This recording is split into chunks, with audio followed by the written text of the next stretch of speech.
What's going on, everybody? Welcome to the Afronomics podcast. This is our very first episode. We are here to broadcast and showcase African entrepreneurs and business people and people who are doing who are not African, who are doing business in Africa to better the diaspora, to better the community, to better the continent as a whole and in general.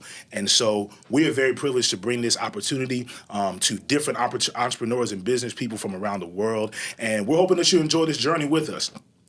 My name is Llewellyn Dixon. We are broadcasting from the legendary Russell Center in Atlanta, Georgia. We're in the Russell Center Creation Studio here in Atlanta. So if you do want to pop by and get some content done in this podcast studio, please do it because it's necessary.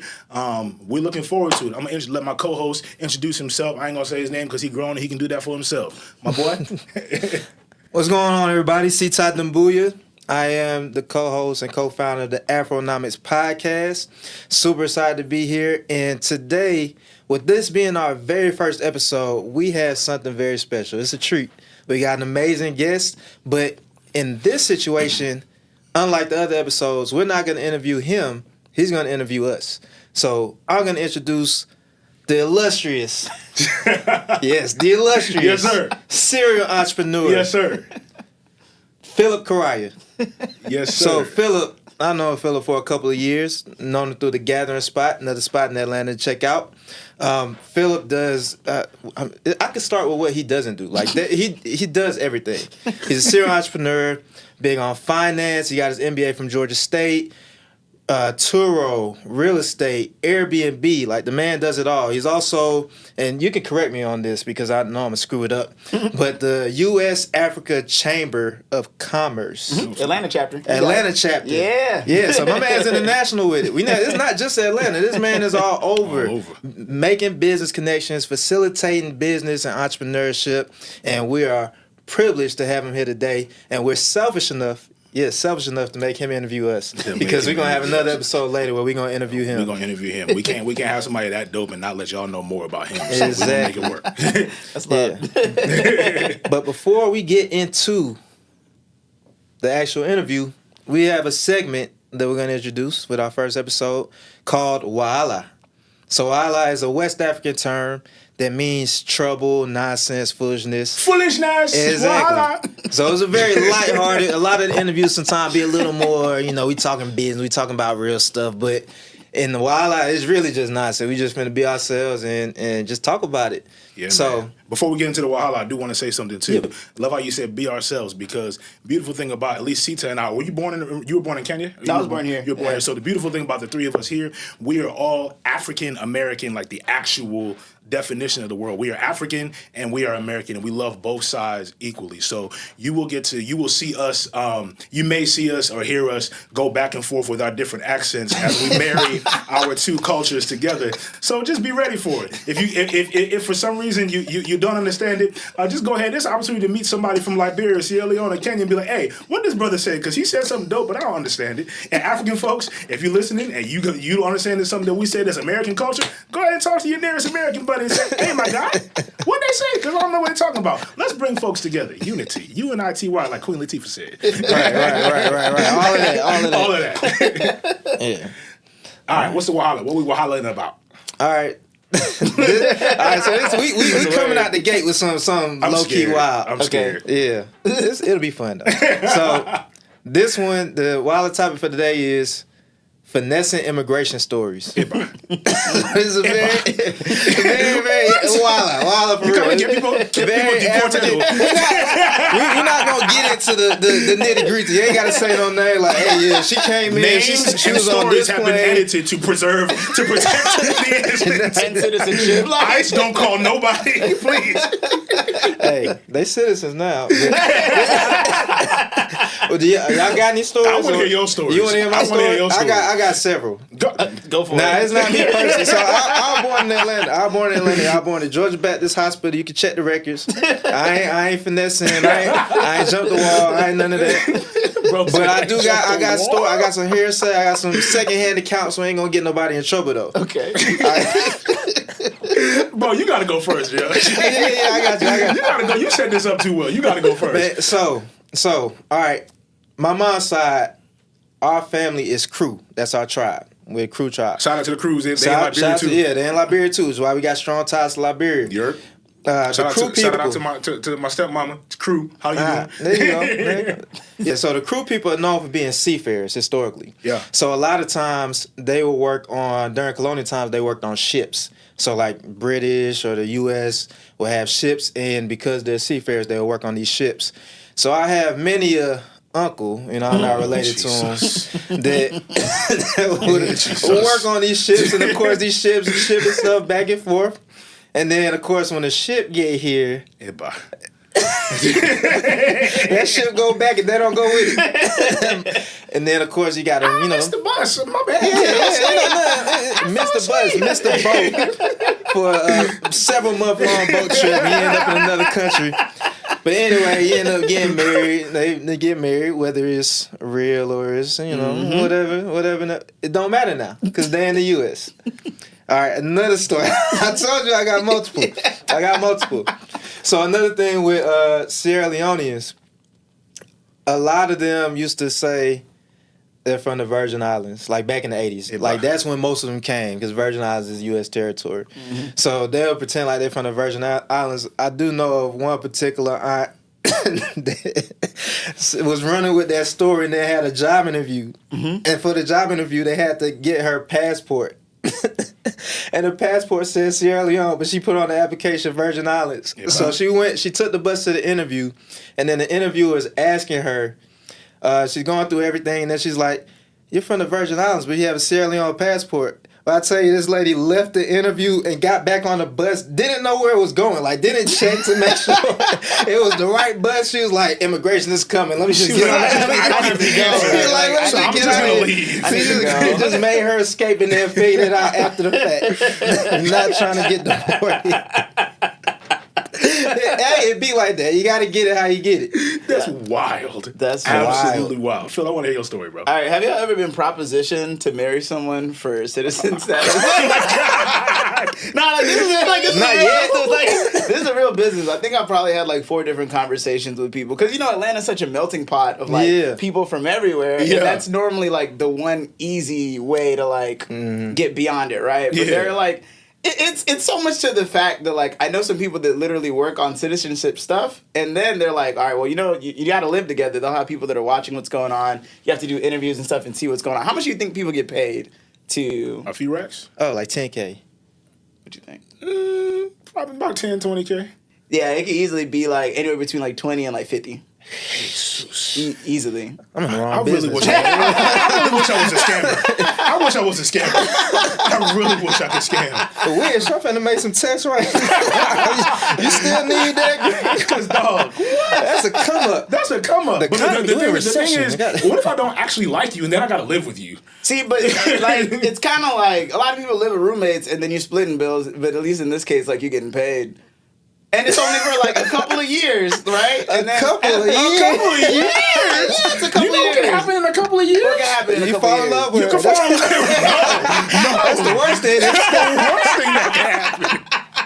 Then you don't get any money. Is that what you're saying? Like, damn. This marriage legit now. I can't even. Actually, if a couple of... Nah, let me... So it's a route that a chunk of people will look for because they're normally like, you know what, like, it's just the easiest way to end up like getting citizenship because a lot of people will try to file for like political asylum, like etc. I know some people that have done that, but then like they did it after they like overstayed their visa like 15 years, so they're kind of like you ain't hiding from nothing now, like outside of like immigration in the U.S. But so it's an interesting piece one way or another, but. So I actually have mine is similar. I had to think of one, but I thought about the green card joint. Mm-hmm. This is me kind of being petty and holding back my pettiness low key. I know a couple that got married. They're both Liberians, and she had become a citizen, and he was trying to get his green card or whatever. And so they got married so he could do that. And I didn't like the dude, and the woman was my friend. Yeah. And so I didn't like the dude, and when some stuff came about in my head, I was like, I could call immigration.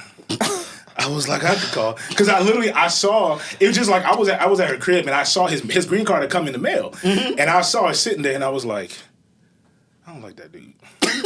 Wow. I could call immigration. Call immigration. That's crazy. That is diabolical. And I was like, dang it, am I wrong for thinking that? Because it was a serious conversation.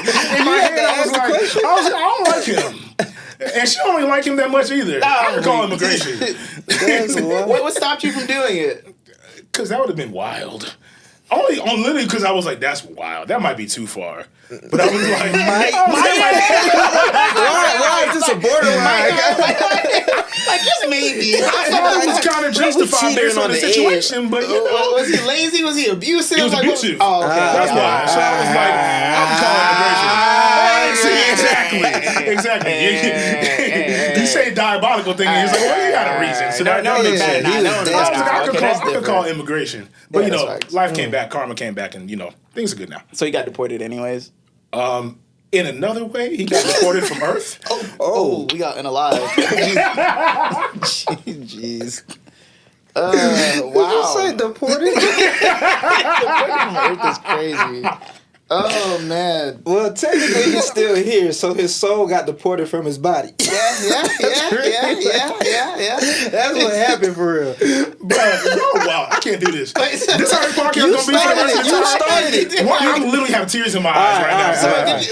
We're supposed to be a serious, business-minded podcast, guys. That's not. No, we're not. Don't lie to these people. No, we got a full linen outfit. You got the R&B fit on. All right. So was it the wife? Huh? Who did it? Oh. For reasons. Plausible deniability. Let's go. To protect the innocent. Next time. We gonna, you're getting in too deep. We're going to expose some people. I'm going to protect the innocent. I eat myself. I'm joking. I'm joking. FBI has entered the chat.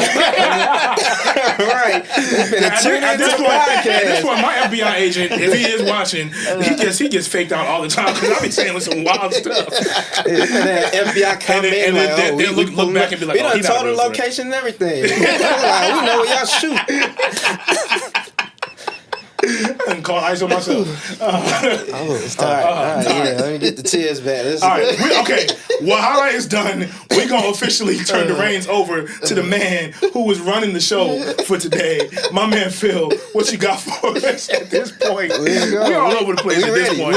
We're ready. Let's rock. Okay. All right. So let's start off with you guys talking about what was your experience like growing up in the U.S. Because for a lot of us, it literally are like African Americans, like Kenyan American. When people ask what I'm Kenyan American. Yeah. You lived in two worlds at once. Yeah. So what was that like from a growing up standpoint? And then I want to transition a little bit later about like why that made you choose the roles that you went down, the careers you went down, and then why you're interested in what's going on now. Sheesh.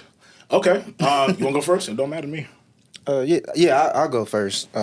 So to answer your question, like you said, literally living in two different worlds, and we talk about this all the time. Like the way Africans are perceived now versus how they were perceived when we were growing up is like night and day difference. It's popular now. Yeah, so I done heard every single name. I done been African made fun scratcher. of. Yeah, African booty scratcher. I've been like, called. Yeah, the clicks, like it's been a lot. But at the same time, it's like you still be immersed in that culture. So like I remember having cousins and uncles and aunties that I'm not related to, but they're Sierra Leone, and we grew up going to all these different events and the christening, the cookout, and having that whole world being like very African, like African music, African food, African clothing. But it was when we were growing up, it was like very separate. Like now you like all of that's kind of infused. People start to see it everywhere. But we used to keep it like very separate. And then it was like going to school in the neighborhood had a very like American, African American like mindset, friend group. Everybody was like Black American. Yeah. And it was just like very different. Those worlds didn't really interact. But I remember being, I wouldn't say necessarily ashamed, but I definitely tried to downplay the African side of things growing up until I got older and really started respecting it and learning more about my culture. Yeah. So I'm not gonna get into like, everything like when I first went back, because that's going to get into career, and I want, Llewellyn to talk about, his childhood before we get into all that. But yeah, it was just like very different growing up and seeing both sides, but being able to really appreciate and be immersed in both cultures at the same time. Yeah. For me, it was similar. My mom did really well. So my mom, she never really wanted to come to the U.S. If she had her way, she would have been in lived and died her whole life in Liberia. I would have been born in Liberia and all of that. Much like most of my family, and I'm sure a lot of other Liberians who only left home because of the war that was going on. So my mom was really intentional about making sure that I grew up Liberian. Yeah. In the home, in our community, we went to Liberian church. Most of them, 99.9% of my mom's friends were Liberian. The only time I had any interactions to really black culture or anything like that was when I was at school. Yeah. Or any kind of American culture was when I was at school. Ate Liberian food growing up. My mom taught me how to make Liberian food. I remember the first time I asked her, I was sitting at the table and I just learned in school about Africa. And I said, Mom, is it true that in Africa y'all lived in huts and things like that? And at the time we were living in an apartment. And she said, no. She was very insulted. Yeah. And she said, no. We had houses even bigger than our apartment now and things like that. And I was like, oh, really? That was my first time realizing, Africa's a place. It's a real joint. And at the time I was probably 7 or 8 years old. Yeah. And so, my mom was just really intentional about making sure that I grew up Liberian because she knew that where I was, if she wasn't going to feed me that, I wasn't going to get it anywhere else. And I'm very grateful that she did. Because even for the example of I'm able to switch back and forth between Kolokwa and American English. Kolokwa is what we call Liberian English. Mm-hmm. And so even to the point where even when I went back home to Liberia for the first time, one of the greatest compliments I received was when I was speaking Kolokwa to the people, they would say, are you sure this is your first time here? You sure you didn't I said, yeah, my man, this is my first time. They said you talk just like us. I said, thank you so much. Yeah, that's love. If one person would have said it, I would have been like, oh, you just gas and trying to make me feel better. Yeah. But multiple people said it, and I was like, okay, this is a blessing, and I'm grateful for what my mom did. I just wish I would have been able to learn some of the actual languages that are in Liberia. Yeah. That's my only regret. Yeah. It's not too late. Not too late, yeah. It's not too late. Yeah, you're right. You're absolutely right. Yeah, Rosetta Stone. They don't got no Rosetta Stone for these languages. They ain't got no Duolingo. You got to go to somebody's village and sit with somebody grandma for that. In fact, you go there for 3 months. You don't have it easy. Yeah, I think I know one phrase, and it's praise God or something like that. That's the only phrase that I know. That's what you need to know. Like that. Right. Amen. Luckily goes across the board. So yeah. There you go. So from a school standpoint, growing up, because very similar in my situation as far as Kenyan church, a lot of Kenyan friends. Of course, you have you have your American friends, and you have your African friends. Yeah. You have all the different events that you get to go to, and you get to see a lot of the other community. I don't know. Actually, matter of fact, this is a good question too. Did your parents ever let you stay at anyone's house that was not from the same background? But my mom didn't let me stay at nobody's house unless she was actually friends with the parents. Yeah. She had to be friends, and like I said, all her friends were Liberian. Yeah. So the answer is no. Emphatically, hell no. So yeah. A couple times I got lucky, but it was I had friends that we went to school together for years. So I already done known their mom for years, and that was, I think, one time in 5th grade, it was a 2-day sleepover or something that I did. 2 days? Yes, it was crazy, unheard of. Oh my God! Yeah, it's so long. But I think being a single mother, she was just hey. Get him out the house. I don't need this. Let you take the burden for a little bit. Yeah. And then in high school, one overnight time I stayed, and my friend, he's Guyanese, so my mom just having that cultural background, she was more comfortable with that. Yeah. But other than that, she checking that house. If I'm staying somewhere, she checking absolutely what's going on here. What was very thorough investigation. Absolutely. Mm-hmm. Who's it? What y'all do? What y'all believe in? Right. It's big, and that's important. Yeah, that's important. I think I didn't understand it as much when I was younger, but now even understanding the dangers and just how vulnerable you can be as a child to be in someone's home with adults or older siblings or anything the amount of things that can easily happen. It's now I wholeheartedly. I completely understand. Oh yeah, no. At first, when we're younger, you think, you just being me. You don't want me to have no fun. And then when you get older, it's this is called love. Yeah. This is love, and you'll figure it out. So from a schooling standpoint, what were your parents' stance on grades and My man, now you know the answer to that question. Come on, you know the answer. You know the answer. Now, just as we know the answer, don't mean I lived up to the standards. I've always been a bit of a rebel myself. The standard was come home and have good grades. Yeah. There was a point in time, my uncles called me and said, Lou, I was in middle school. They said for every A, I think 2 uncles did this, propositioned me for this. They said for every A you get, I'll give you $20. And for every B you get, I'll give you $10. So of course I did the calculations. I was like, bet, let's rock and roll. Yep. Ask me how much money my uncles ever actually gave me. Wait. I'm trying to see if it was because of the lack of the grades or if it was just they was just finessing you, or both. The lack of grades. Okay. No, they would have given them because these were the type of uncles that like just by being around they'd be like, hey, come here and just put some in your hand for no money, reason. So I knew they were serious about the proposition. Yeah. I just didn't care for school. So I was let's just say I was academically, I was a disappointment. The expectation was the same thing. Yeah. Go to college, all this other stuff. Like there was no option. You going to school. Facts. Like there was That's no facts. option. You're gonna go to school, you're gonna go to college, all that stuff. When I got a master's degree, my mom was in tears and it was wonderful. I love seeing that because I'm her only child. She was a single mama, so I love seeing that. She had the standard and I didn't meet it. Yeah. For me, you gotta know the background. So my grandma was a teacher, and my mom was a teacher. My dad was a teacher. My auntie was a teacher. You ain't got no choice. My brother was a teacher. You better come home with your I tell you, school was like here, and then like your health was like it's like school. If you have an A, if you must suffer to get the A, if you must die for the A, get the A. Oh God! I think I missed 1 day of school for being sick. All through K-12, like K through 12. And that's because like the bus came and I was throwing up. I was throwing up in front of the house when the bus came and they was like, oh, well, he can't get on. That's the only time. And you were still walking towards the bus throwing up and just like, that was the only time I ever like missed a day from school. Wow. Yeah, like it was serious. I hear stories like yours and I'm like, bruh.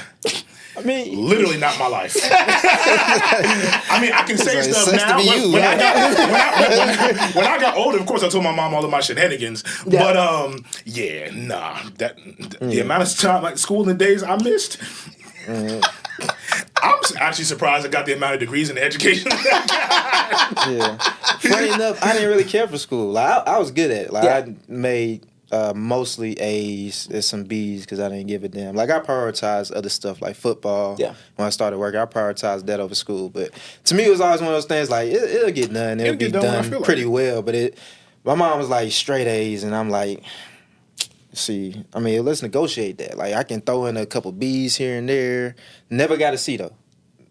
All right, that's a lie. That's cap. That's cap. Let me not cap these people. I got a C. I think for the first time senior year of high school. The first time I ever got a C. Yeah. Yeah. But in that, yeah. Mine is like super similar. It's probably a little bit closer to yours than his. So, like my mom was a teacher too. My dad is an engineer. Actually, funny enough, H.J. Russell is the reason that I'm in Atlanta. Really? Yeah, that was my dad's first job offer once he finished another master's degree in Tennessee. Full circle. Not for real, right? Wow, So it's like, wow. so that was the job that brought us here to Yeah. Atlanta when my mom was pregnant with me. That's and what's so up. and he's actually still working as a civil engineer for H.J. Russell. So it's like, Wow. yeah, I know, right? That's right? what's up. Wow. Welcome back home then. Right, literally. Wow. It's That's real what's super up. full circle. But I definitely remember it wasn't always like my mom, since she was a teacher, I feel like summer enrichment was like a big thing. Yeah. So I used to have like summer enrichment packets of like extra work I was supposed to do. But because I was like, like I'm gonna show her this, I'm gonna flip through. I would do like work every 1 to 3 pages. That way I could just like I could show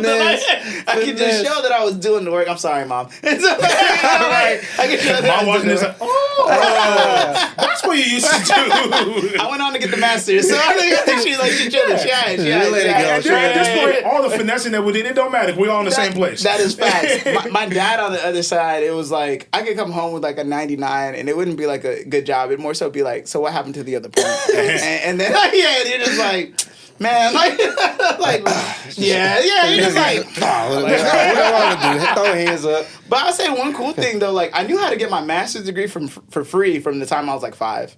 What? Yeah, because like my dad was a graduate teaching assistant when he came over to the U.S. So that's what he used to always like be like, all right, do your scholarships, and like if you're gonna go on and do school, like you could be a teacher like for undergrad, and that's how you get free school. And that's literally what I did to do my master's. So that makes sense. That's cool. Yeah. It's definitely pretty like full circle. Yeah. As far as like attending school all the time, Well, that one I'm probably sliding a bit more on your side. friend, Like, I have stories. I have stories. you ever get caught skipping? Oh, I've gotten caught. I got caught in middle school and I got caught in high school. What happened? I'm gonna tell you the high school story. Okay. So it was just my mom and I, Mm-hmm. and so I learned that you can submit the excuse note. You just go there, you submit the excuse note, and go about your business. And I also learned my mama's signature. So I would wake up in the day and decide I don't feel like going to school right now. What? So I would just write my mama's. I would just write myself a note to go to school late, and then if I felt like it, I would also write myself the same note to leave early. And then one day, my mom actually had a legitimate reason to be out of school, and my mom wrote an actual note. Okay. And I guess the lady at the attendance office was trying to peep in my foolishness, so I guess she might have saved one of the notes that I wrote. And so one day, I came to school with my mom's real note, and then she called me back to the lady called me back to the office, and she put both in front of me and said, "Which one did you write?" Of course, my mom was That's called all crazy. of that. And then I got smart, and I realized, because my dad didn't live with us, he wasn't that involved, and so therefore his real signature would never be seen. So I started using his signature. So you are diabolical. That's what I'm learning now. Episode 1. That's crazy. That was my high school finesse, because I just didn't want to be in school. I hated school when I was growing up, which is a wonder why I ended up going to Morehouse, doing well, going to Emory, doing well, getting a master's degree, and I'm a huge advocate for education. But educating the right way. That's where my advocate for education, because I knew that part of the reason why I just didn't want to go to school was because, and I was one of those kids who they were like, well, maybe he's bored, so they had me took me out of the regular classes, put me in all the honors classes, and I was like, it's not that I'm bored. I literally just don't care about what it is that you're trying to. If you show me something that I actually care about learning, I'm gonna learn it and learn it well and give my all to it. And that's what I started to do. Yeah. And that's when I started to tap into what I started doing with working with students and everybody else. But I don't want to get. I'm sure you're gonna hit those questions later on, so I don't want to get too deep into that. But yeah. Yeah. So all right. So let's transition over to education. What careers were you thinking about when you were in high school, or even a child versus high school? Then when you actually went to college, did you stick through with what you decided to do? What was the influence behind it? And then what are you doing now? Yeah. So for me, and that's why I wanted to save kind of that background. So I was born in Atlanta, but my family, both parents from Sierra Leone. I grew up with my mom in Atlanta, but we actually moved back to Sierra Leone when I was 1. And I don't remember it. We supposed to live there. We supposed to stay there. But just like Liberia, we had a civil war and ended up moving back to Atlanta. My dad stayed behind. So I grew up with my mom, my brother, aunties, cousins in Atlanta. First time that I remember going back to Sierra Leone. And I'm sure you can attest, you too as well, going back to your home country, it's like a culture shock. It's very different. Yeah. You're used to everything being very developed here, going back, and a lot of things just aren't really developed there. Yeah. So I saw that, and I did believe that there was opportunity because I saw people that were capitalizing on the opportunity. There were a lot of people that were developing real estate, or they ran businesses there, shops and whatnot, but they were not the Sierra Leoneans for the most part. Yeah. You had a lot of foreign entrepreneurs that owned a lot of the businesses, a lot of the real estate, and it's like the same thing that happens here. They come into a community looks like us, and they fix up that community, and they gentrify the area, they gentrify the buildings, they gentrify the land, but they never really gentrify the people. The people never really get the benefit from all of the growth that occurs, and ultimately they end up getting pushed out. Yeah. So I saw that at the tender age of 14 and made that decision after that trip to go into commercial real estate and land development, and ended up going to Georgia Tech, started in civil engineering, but transitioned to mechanical engineering because I wanted to focus on entrepreneurship when I stopped playing football, and finished with mechanical engineering.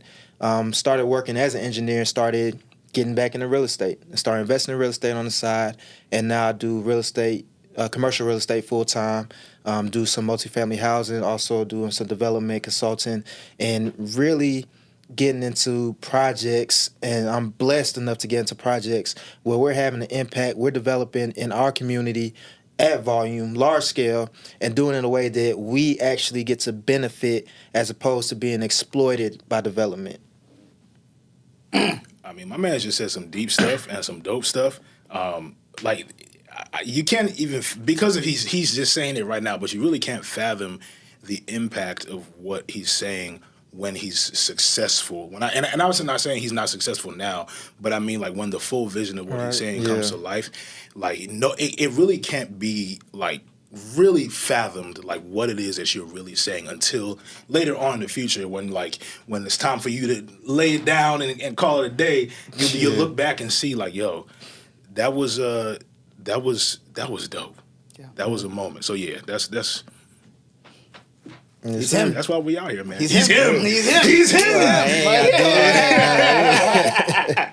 Yeah, man. For me, my story was kind of all over the place for a moment. I started. I mean, I'm a musician at heart. I grew up doing music and performing on stage. So I'm good at singing. I'm good at acting, and I love the stage. Been on stage since I can remember. I actually literally don't remember a point in life when I wasn't on stage or doing something. And so when I was growing up, all I was thinking about was I'm going to be a musician. I'm going to sing. I'm going to do whatever, or I'm going to be in the industry in some way, shape, or form. And my mom, I don't know if it was God leading her or whatever, she, was just not really comfortable with me being in the entertainment industry because of all the foolishness that goes on in it. And so anytime an opportunity came in, she was always supportive of me, but she always made sure I was guarded and protected. So I didn't always have opportunities to do certain things. And so I started to build a really deep relationship with God, actually, when I was I got baptized when I was 8 years old. And then when I was around 12, 13, people started speaking to my life about going into ministry. And the whole time I was doing music and things like that, I was like, okay, y'all talking about ministry like I'm 12. Like, leave me alone. And so I had my moments where I was doing what I was doing on stage because I loved it. But I didn't really have like a real plan for what I was gonna do with it per se, because I knew that I loved singing, I loved performing, but I didn't really love the stuff that like the work behind the scenes that came along with doing. I hate doing rehearsals, and I hated kind of the legwork of that. I just want the moment on stage where I get to sing or act or do that. So then the time came, I got to high school, and it's time for me to apply for college. Going to Morehouse for me was the obvious choice. Everybody else is doing it. I was like, okay, music, do what you gotta do. Got to Morehouse, was in music major for 4 years, failed miserably. And this is where my philosophy that I mentioned last time came in when I talked about like, show me something that's interesting. Because in all my other classes, I was the same student I've always been, just barely getting by, making C's, trying to finesse and get by. And in music, again, it was the same thing. And I was like, I don't have the passion for it that my other peers had, but I was doing ministry on campus. And at the time, God had really called me to do to real leadership. And so I started and I was very insecure about what I was doing. So I said, well, if I'm going to be a minister or leader in any way, I need to figure out how to be a good leader. So I just started to read and devour books, spend a lot of time with God so that I could learn how to just be a good leader for myself. As time went on, I started to build ministries, and I was building my confidence, and I was building things that were affecting people and change, and I started to preach more, and I stopped singing. Senior year at Morehouse, so should have finished Morehouse in 2012. Senior year at Morehouse, I kept feeling God was like, you need to change your major. And I'm like, change my major? For what? Like, who's going to do that? It's senior year. Right. Mind you, I wasn't going to graduate anyway because I wasn't doing well in my music classes. I was spending all my time studying leadership and doing ministry stuff. So I changed my major. And I had to do 2 more years at Morehouse. But again, because I was doing something that I actually loved to do, my GPA went from like a struggling 2.3 to 3.5s every semester without trying, literally without thinking or trying. I was the same caliber of student in that, still turning assignments last minute or sometimes late or whatever, but it was just good. So fast forward years, Again, my studying on leadership ended up being somebody just asking me, hey, can you build a leadership program for this major organization? It was a 20,000 member church. Build a leadership program to train our leaders and our pastors. And I was like, I've never done this before. What makes you think I can do this? I did it. It was successful. They graduated, I think 3 or 4 classes now from it. My friend and I in grad school, we built it together. And I started to realize I had a real love and passion for leadership and ministry as well. So now that's what I'm doing now. So that's what this kind of plays into that too, what we're doing here. But I really, my focus and my heart is really development and leadership training and development for youth, for adults, for all people, man. Because when I look at the problems with all of our countries, for example, the first thing I think about is leadership. I look at people and I look at the organization. I say that's a result of healthy leadership. That's a result of unhealthy leadership. So yeah, man, that's where it all comes from for me. A word. Right, I was like, you gotta let the same thing. You gotta stop and let it sink. Yeah. It's like, I don't think the people that are gonna be able to come on this podcast will always get the aspect to hear you guys' calling and mission and that heart of like what's driving everything that you're doing. But like it's so refreshing to hear because so many people can take any experience and then decide like, what am I going to do with this? Or like, I really don't care about this. But like to continue pivoting and moving and being like, all right, how do I want to be the change that I want to see in the world? And you guys are embodying that at like a... at the level where it's nothing but time where success at the level that you want it catches up. But you're already those people. You've already done those things. It's already set in stone for like what's gonna happen. So this is I'm enjoying myself. I gotta take a moment to just soak it in. The feeling, the energy in this room right now is crazy. This is special. It's dope. It is special. And I mean, like I have my perspective on even like just what it is to build a leader, to be a leader is it comes from what you're talking about, man, and just trying to make sure that first be the best version of yourself that you can possibly be. Are you a leader that you would want to follow? You feel me? And that's where that comes from. And if you're doing that, then if you are somebody that you would want to follow, then other people are going to want to follow you too. That was one of my first leadership organization. It was a Bible study, and that was also gated to leadership. The tagline was become a leader that's worth following. Yeah. So yeah, man.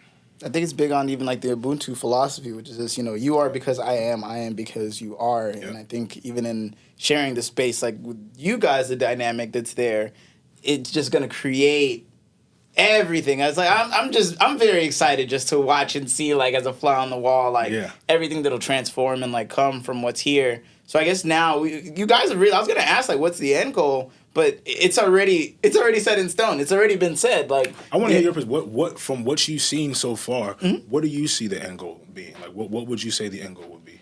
Yeah, so me and Brandon have spent a lot of time just talking about, life and business and things in general. But I know it's about, at the end of the day, both ways, it's creating sustainability.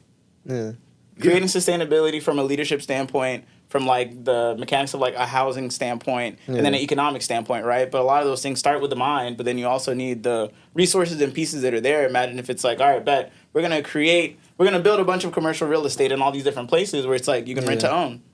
And now you can transfer the wealth over rather than like, all right, you might not have the actual like money to take care of something when it breaks, but we can at least make it where, all right, once you get to this point, like you can transition over. We're going to offer the other programs and things so you have the assistance to like build sustainability like in your businesses. I mean, when we look at unemployment rates in so many of the countries that we're from, I mean, I just came back from Kenya and the finance bill. I don't know if y'all saw about what was going on in Kenya. Yeah. So there was a big finance bill. They were basically proposing to increase the taxes that people were paying, and it was impacting the people that were our age, of course, like the most, because unemployment is like so rampant and so high. Like a lot of people are trying to figure out like $200, $300 a month, like they can legit like pay bills, eat, and like get stuff done, right? But if you have unemployment rates of like 50, 60% higher, now you're telling me it's going to be more expensive to like do everything as well, right? We're watching huge corporations come in there and use labor arbitrage, right? Tesla has a gigantic facility that's out there. Microsoft just shut down what they were doing in Nigeria to move over to Kenya as well. So these are some of the things where it's like, obviously, like, we have brain drain becomes a big issue because even with, like, in the cases of our parents, it's like, as soon as there's opportunity to get to America, it's like, hey, look, we need to take it because this is how we can not only support ourselves, but this is how we can support our families back home. But I think the way that we're all thinking, it's like, how do we go and build the infrastructure so that people don't have to leave? Yeah. People have access to the opportunities and the jobs and the things that are there. Yeah. And that's part of what my desire is and why we're doing this. And it was one of the things that we connected on when we first met at the gathering spot, the brain drain. The brain drain, man, that's a real thing. Because the best and the brightest of, I'm gonna say West Africa, because we know Africa is big, so I'm not gonna speak for everybody, but I know that the best of the brightest in a lot of West African countries don't live in those countries. The smartest, the best, the brightest, let me not say that, because they're probably very intelligent people that are there. They just haven't been educated to tap into their intelligence. So the most educated, let's just say that, the most are not, the most resources. They're not living in the country because they left. And so part of what my desire is and what we're doing here is to, I think of it as a twofold thing: unifying our communities, and then a call home. And I say our communities because I mentioned African and American. So I mean both being the African community, the ones who are like us, who can trace it right back there, and the ones who were stolen, the ones who live here and have lived here, and this is all they know, but they want to be in touch with their home. That's an opportunity for us to unify our communities and then say, hey, come home. And let's rebuild our home together. And if we're gonna do it, let's do it with the right mindset to lead well. And then let's make sure that we're tapping in to recognize that we need the economic stability and have business minds to do what it is that we have to do to build. And so that's part of the reason why, like, I always get excited. And I've texted Sitta a bunch of times, like, just random stuff like, bro, this is about to change the world. Like, this is dope. But what we're doing here, because I genuinely believe that this is an opportunity. If both sides listen to this podcast and what we're doing, each side gets to learn about each other. Yeah. Each side hopefully will get inspired by what the other is doing and join forces and say, yo, let's go back to the crib. Yeah, no, I think it's big. It just ties back to one of my favorite quotes, which is like, your quality of life is going to be based on your quality of relationships, and then your quality of relationships is going to be based on your quality of communication. Facts. If you learn how to communicate, you can literally have anything out of life, including building all the things that we're talking about. Because it just takes communicating and being able to convey that, hey, look, like, this is the dream. This is what, now we can share this. It becomes a vision. Now it becomes actionable. Like, this is what we need to do. These is who we need to have in place. So we have the leadership to get things done. Because like you said, like, all of the problems, the first person you got to lead, is yourself, right? Yeah. So we have a lot of people that have become so center focused when I think it needs to be more people that are like other focused, right? Exactly. And at the end of the day, like, if you're struggling, it's hard to be that, right? Yeah. And some people, it's like the biggest prison you have is your mind. Because once you have people that have like opulence as far as like wealth, I mean, I'm not going to tell anyone how to spend their money, right? But if you've been elected into a position where it's your job to govern the people and help the people, but you're making decisions based on self, where does that leave the rest of the people that don't have the access to the resources, the knowledge, or like the ability to like make the economic jumps or even create paths of sustainability? Yeah. Yeah. Yeah, man. Yeah, and that really, the whole conversation sparked everything. So the, I guess, precursor to this formal podcast is, and it's actually my brother that I think gave me the idea. Last trip that I was in Africa, started interviewing African entrepreneurs. Did 3 interviews while I was there. Was able to actually sit down, talk to people, talk about the business that they're doing, the challenges that they're facing. And there really wasn't a super long vision of what that was. It was like, I know people are doing stuff here. I know that there are other people that would love to be doing business. Because as we're talking about, the resources of Africa is always exploited and drained, but human capital is the biggest resource that we lack. That brain drain is what keeps us down. Yep. So what we want to do is bridge that gap, as Llewellyn was talking about. Because if you got all of us that are unified and we understand, we're speaking the same language, speaking or operating from the same page, the same playbook, then we can overcome anything. Because we always look at, like, what's the other side doing to us? Yeah. If we take care of ourselves, it doesn't matter what the other side is doing. This favorite quote, one of my favorite quotes is, if there's no enemy within, the enemy outside can do us no harm. So if we really have unity and we're not looking at each other as the enemy, then it doesn't really matter what else is against us. As long as we have each other, we're able to figure out anything. So this podcast is really just an opportunity to bridge that gap through media, through through an engaging platform where we talk about people's experiences and be able to relate those experiences to where everybody can feel included in the conversation. And that's very important because the dialogue is not being constructive because we don't control the media in most cases. We don't control the messages that we're getting about the other side, whether it's the African, the Caribbean, the U.S., the European black folk. We don't really see each other enough, so we have these preconceived notions that are really holding us back and preventing us from actually being able to work together constructively. So we're trying to steer that conversation the right way. I think we have time. We've been talking for a while. Yeah. I was gonna say that was a good like good one. I think we got time for one more question from you, man. And anything else is burning on your mind that you want to have us touch on? I know, because now I'm thinking about it, because we can go down rabbit holes. We're gonna have you back. We can do this all day. It's all right. We're gonna have you back. Okay, so if you had to put it like this, what's the one problem? Even though we've kind of talked about, like, what's the one problem based off of your interactions with the Africans that you've met that you feel like you're most equipped to solve? Whew. I'm going to let you do that because I need to think. I'll let you do your thing, too. I think the biggest problem is still the lack of African investment in African solutions to African problems. We have a plethora and abundance, a cornucopia. I'm gonna use all these Kai's words. We have we skipped school, but we educated. Yeah, we figured it out. We know words. There's a huge percentage of our population. You know what I mean by that? A huge percentage of our population is spending most of their day working to solve problems of other communities. We work for major corporations. We work for the companies in the West, in Europe, in the U.S. How many of us are really dedicating all of our power, our brain power, our resources, our knowledge, our relationships to solve problems that affect us? Like, how many people in our community is that their primary focus and how they sustain themselves? I think that if we can get us to invest in our own, and investing doesn't mean money, it can mean money, but investing means like your time, your resources, your energy into solving our problems, and specifically on the continent and building that up, that's the problem that I think we have the opportunity to really address because we're getting that attention that's needed to have people in our community working on those problems. I think our answers are very indicative of our backgrounds because he's talking about the business and the entrepreneurship side of stuff. Yeah. I mean, but just like the economics and stuff like that. I also want you to before we close to redefine economics like we did it so people understand what it is. But for me, the first time I went to Liberia, that's why I corrected myself earlier. I wouldn't say it's brain drain because the smart people are not gone from the country. They're just not resourced, as he said.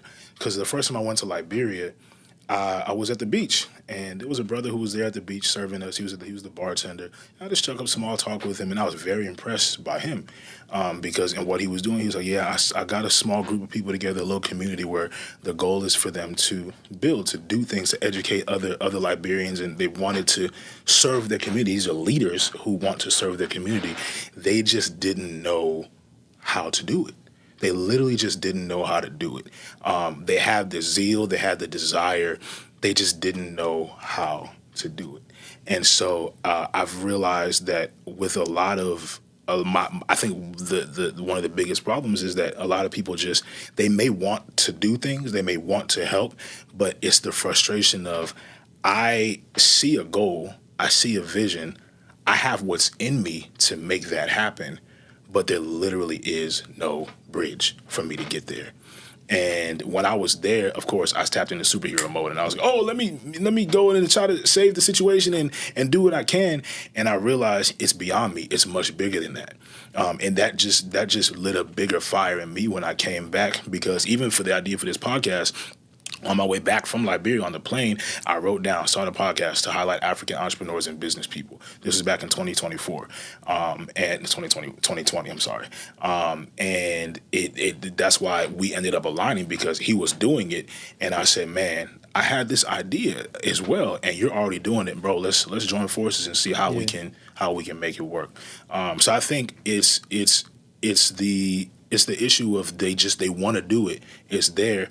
They just don't have the resources to make it happen, and they need people. They need us to be able to go back and have some sort of a real impact with them to say, hey, my man, let me show you how to be great and show you how this works. Yeah, wholeheartedly. For me, shameless plug to Finance with Phil. Yes. Find it on the App Store and on the Google Play Store.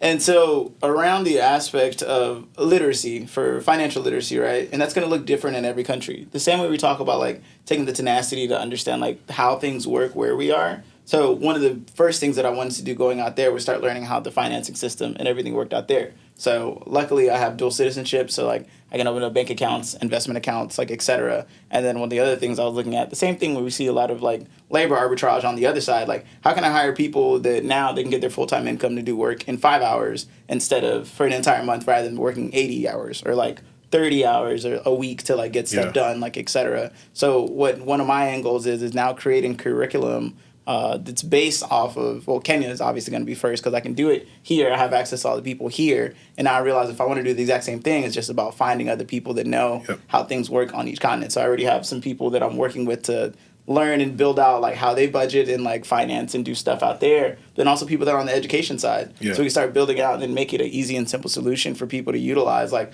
across the board because it's going to be different. Like the way the credit system works, like microfinancing is very different even like there versus here. One cool thing that I would say was very different.